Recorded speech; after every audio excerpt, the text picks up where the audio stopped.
Member of the House Foreign Affairs and Armed Services Committee, and sir, good morning to you. Thank you for being here. Thanks, Bill. I got a few things to get to rather. Jen Psaki, Jackie Heinrich from the briefing room yesterday. Is the White House willing to delist the IRGC from the foreign terrorist organization list in order to get a deal with Iran? We're still in the negotiations, so I'm not going to speculate or outline from here what the final details look like. And these are likely the group responsible for firing missiles at U.S. facilities in Iraq. So as long as Americans aren't killed, are there no consequences for something like that, all in an effort to get a nuclear deal? The Iran missiles just about less than a week ago. To me, that sounds like a maybe. How do you hear that?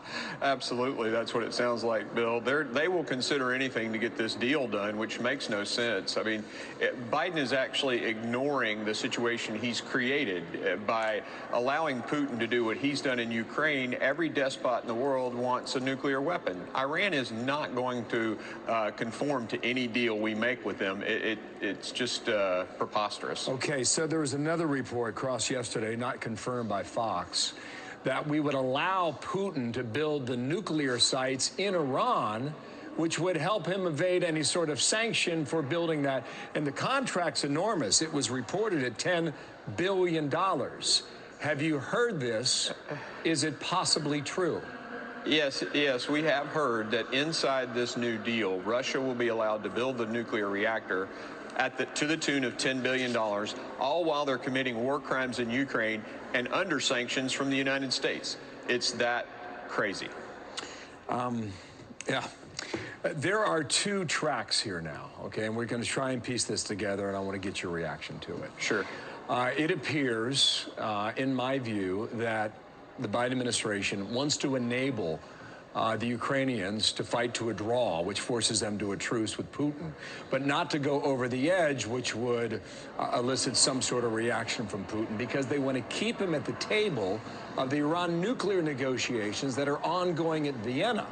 Now, it's my understanding we are not physically in the room. We're down the hall passing notes on this negotiation. So they can only go so far with Putin right now in order to complete a deal with Iran. In other words, they're trying to go 2 for 2 on these deals in real time. How do you see it? Well, I think that's a very wise conclusion. But I honestly believe that Joe Biden would do anything to get the Iran deal, and I don't really understand it. It's counterintuitive. Iran killed 700 plus Americans. The IRGC coming off the terrorist list. These guys killed American soldiers. They are increasing their ballistic missiles production. They're increasing uranium already in violation of the agreement. And as you mentioned earlier, they bombed our consulate, or attempted to bomb our consulate. He will do anything to get this deal. So halting or choosing not to go all the way to stop Putin is just one of many things that he's willing to do, to get this deal. Okay. And it doesn't make any sense. Yeah, if I could, can you just put it in simple language for us as to why he or this administration finds that deal so necessary? I mean, perhaps there's some good to be found in there. If so, we should hear it. I think if you were to ask them, behind closed doors, what they want is the 200, I think it's about 2 million barrels of oil a day that the Iranians would get to release. That would increase the supply and decrease the price of oil. That's the only upside to Biden, is he'll be able to say, I decreased the price of oil because I increased the supply from Iran. But what that really means is billions, about $50 billion going to Iran, this theocracy that has in its constitution global domination. So, I mean, it makes no sense to those of us who want to keep the world free.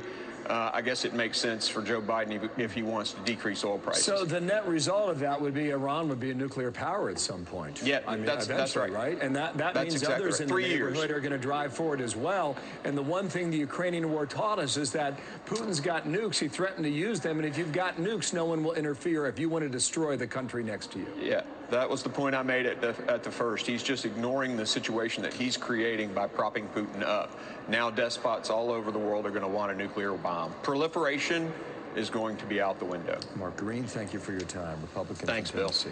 Thank you.